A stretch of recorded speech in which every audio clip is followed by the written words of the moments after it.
This is the colorization of Twilight. Criminal. It's not my taste. No, it's criminal. I deeply resent this colorization and the impact that it's had on culture. cinema. Yeah. So my feelings toward it are rather hostile. It's technically speaking morally neutral. This burns my brain. Yeah, we get it. It's Washington. It rains. I'm like, oh yeah, I've never seen clouds before. Please make them blue. You know how when it's cloudy, everything's green? I did an exercise because this made me so upset. How I would, number one, recolorize this. Number two, how I think the glittering should have been handled. Number one, anything teal, murdered, gone, Dunzerino. So see how the greens are not true to color?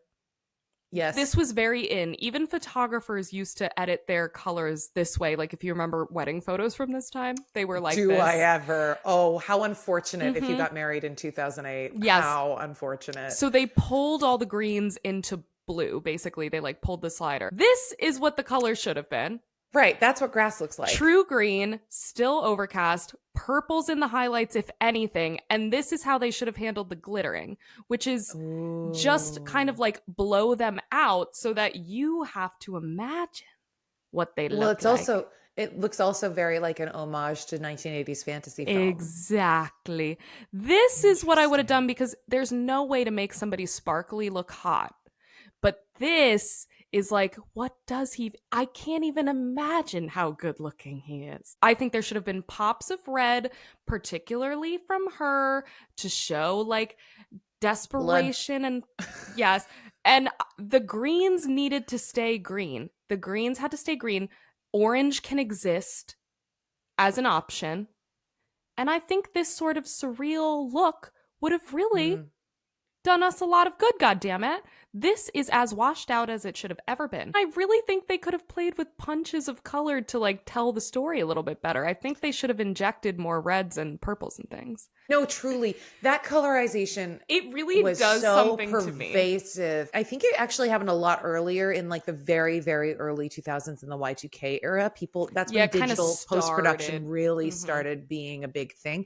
And people got switch happy. It was happening in a duality in the early 2000s because you had the Matrixy, The Ring, lots of horror movies were using it, but also lots of dramas. This very green blue oversaturated thing, which worked in a lot of ways. It wasn't this oversaturated. Well, I think the important thing that people forget about like the Matrix is it was for the story. There was a point. It wasn't like desaturate it. Right. And then on the other side of the coin, you had like the McG type colorization where everything was orange and gold and it was really hypersaturated to be warm. Transformers did that as well. Yeah. And then by the like late 2000s, this green thing really went crazy. And I think Twilight is a huge part of that. I really think Twilight was like, now everything has to look like Twilight. I agree. Like I was obsessed too. You better believe my Photoshop sliders were they were slammed into the blues. Now we look back and it's very dated. It's very of its time. It feels dated, which I don't think is inherently bad. I think it's kind of nice when things look like when they're from, but it does. I just don't personally care for a hyper blue-green movie. No. Like that.